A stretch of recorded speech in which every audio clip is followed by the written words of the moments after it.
Hi humans! So I think I've mentioned in a couple of videos that I went to Burning Man back in 2014, and as the Burning Man for 2017 starts on the 27th of August I think, I thought I'd make a video just going through some things so that you could be prepared if you are going. For those of you who don't know very much about Burning Man is basically people coming together out in the desert to celebrate creativity, kindness and love. I'm just going to read you some quick facts.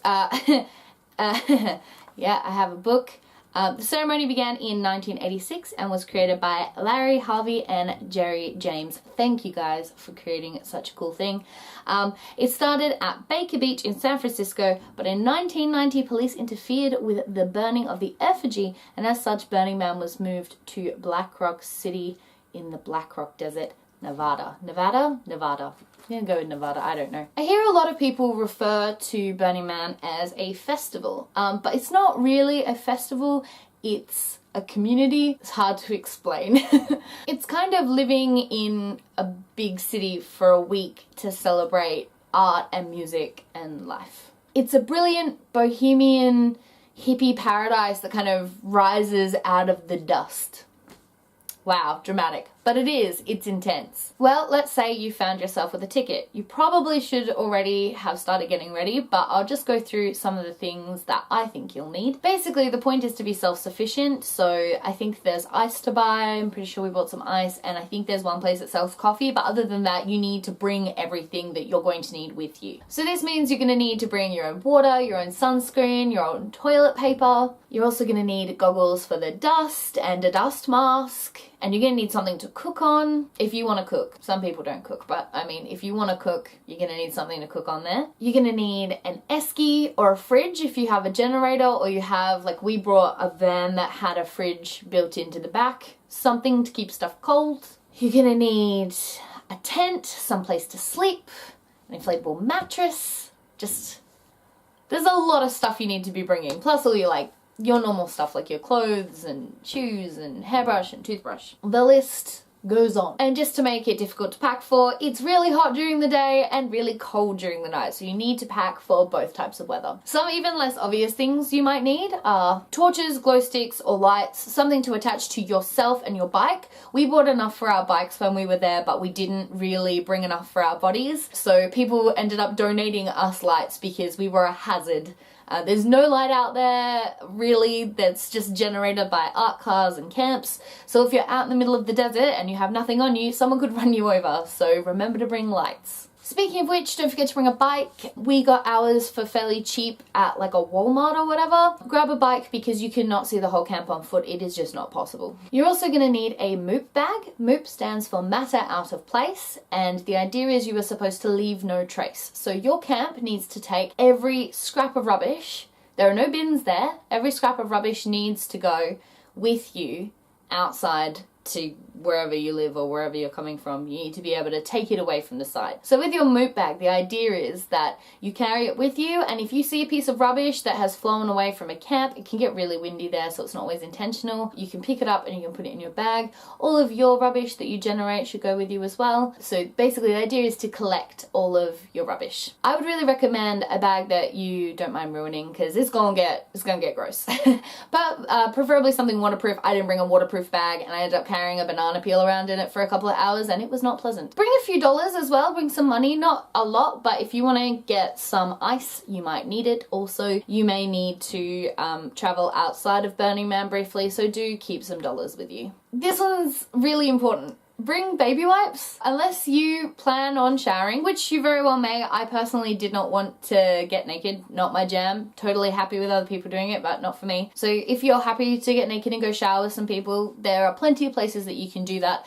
There are not very many showers that you can have privacy in, so I did not shower for a week. So baby wipes were my best friend. Good for just, kind of what my mother calls a horse bath.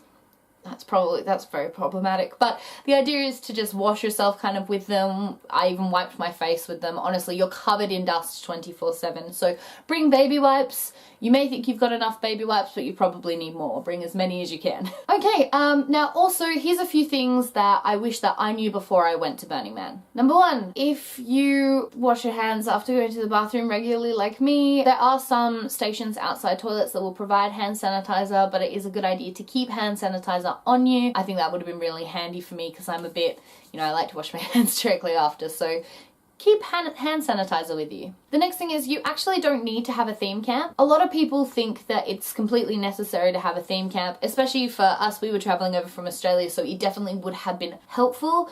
They can kind of help share the load, and it's also really good to like bring the party to you, so you can set up and have like different nights and people can come and hang out with you. But I had a disagreement with the people from my theme camp before we got there, and me and the friend I was traveling with decided to not be part of that theme camp anymore.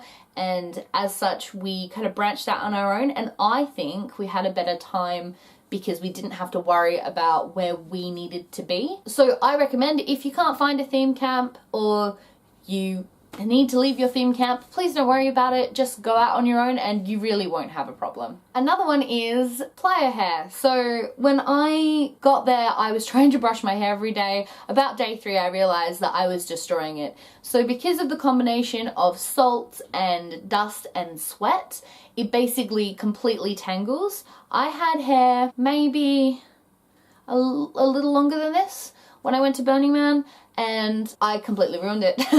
Trying to brush it made it worse and split a lot of the ends. So I stopped after day 3 and just kind of let it dreadlock itself. When I got to Reno, we actually used vinegar to neutralize the salts in the hair and shampooed and conditioned it, and it was okay, but because I'd ripped the brush through my hair, I basically split all those ends. It was not pleasant. As such, I had to get a haircut when I got back to San Francisco. So maybe if you, especially if you're like me and you're running around in the dust a lot, maybe don't try and brush your hair, give it a break, and wait until you're back in civilization to try and run a brush through it. Also, this one's important. For those of you that have periods, I actually had my period when I was at Burning Man, and it can be a little awkward. There is nowhere to put your sanitary items, so I recommend keeping.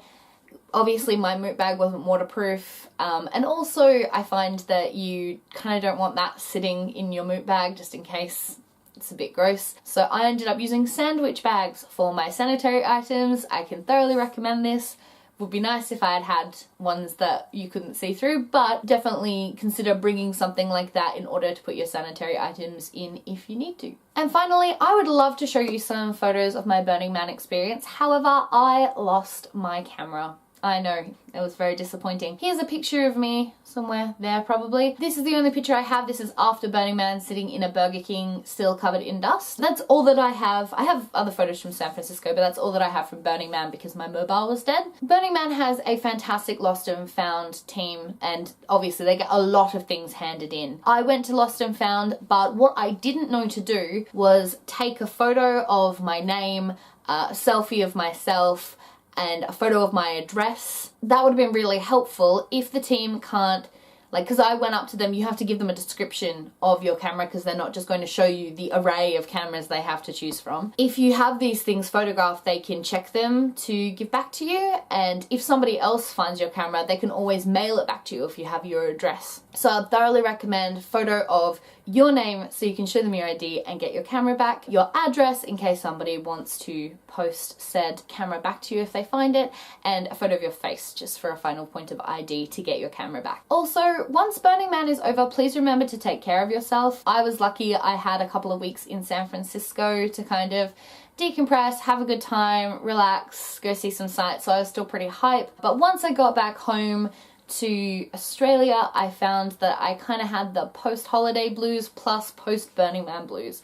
You are going to have an absolute ball at Burning Man, so when you get home, it can be very hard to just kind of readjust to how you were living before. So just make sure to practice self-care. I'll link to my self-care video in the description. I think it's very important that you look after yourself anytime, but especially after you've had such a good experience. Also, just note that your first shower, if you are like me and didn't shower for a week, your first shower after you get back is going to be heaven.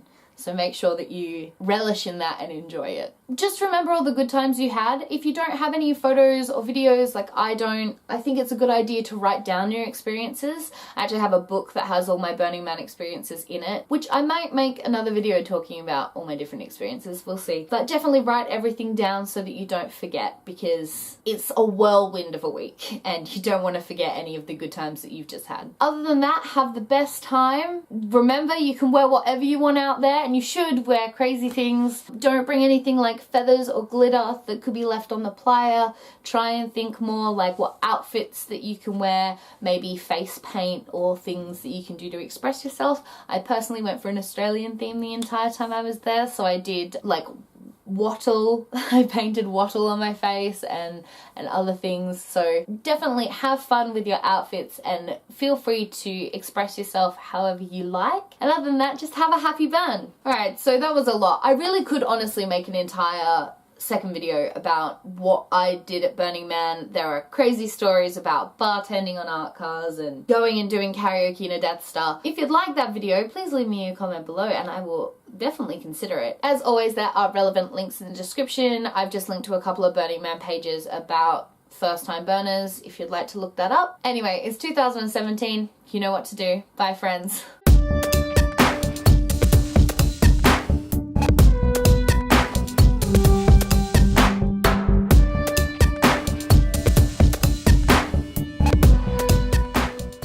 Dun dun dun dun dun dun dun dun.